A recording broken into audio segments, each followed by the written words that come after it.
utterly unique and should be treated as such. Trying to understand the value that a neurodiverse person can bring into your workplace is a lot more than you'd think. It doesn't cost a huge amount to truly look after neurodiverse employees, and what they give you back is an awful lot more than you'd expect.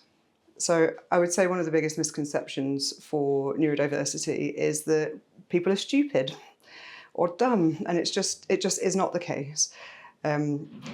We've got this stigma that's associated with neurodiverse people that they're difficult or complicated or demanding, or it's just not true. I would love to be able to stand here as not just a business owner, but an autistic and an ADHD business owner and say the diagnosis does not impact or have any say whatsoever on intelligence.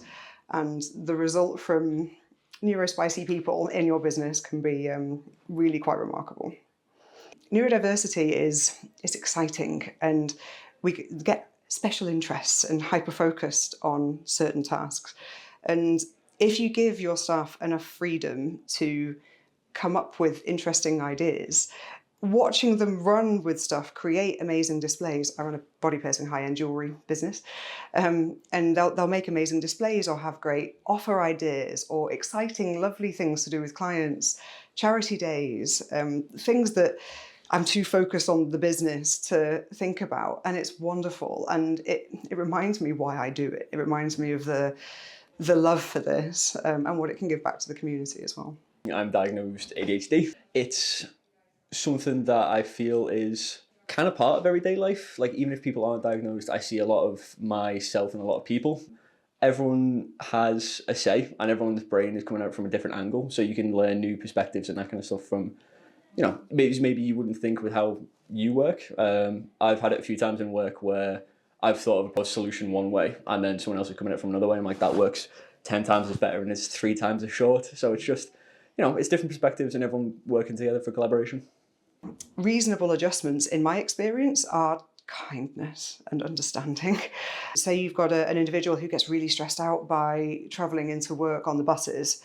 As a business owner, can you allow them to start and finish an hour later? Maybe your business won't enable that, don't get me wrong. And if they would end up needing to be a key holder to stay at the end of the day, then perhaps that's not reasonable, and that's fine. Perhaps there's another thing you can do. You can give them a small allowance towards maybe getting a taxi instead of a bus. Less frightening, less stressful, less people-y, and they can get on and do an amazing job. These reasonable adjustments do not have to cost the earth. They just have to be reasonable. When I was initially getting medicated, when I first came on medication, it was difficult. Basically, my dosages were varying up and down, left and right. And my managers would kind of check in periodically to make sure everything was kind of sitting right with me, because some days I'd come in and I'd be, maybe say my dosage was like a little bit too high, like I'd be a little filled with lightning, I guess. And they would sort of like let me have like a little, 5 minutes here and there just to kind of chill out, and just basically whenever I felt better, I could come back and start working again.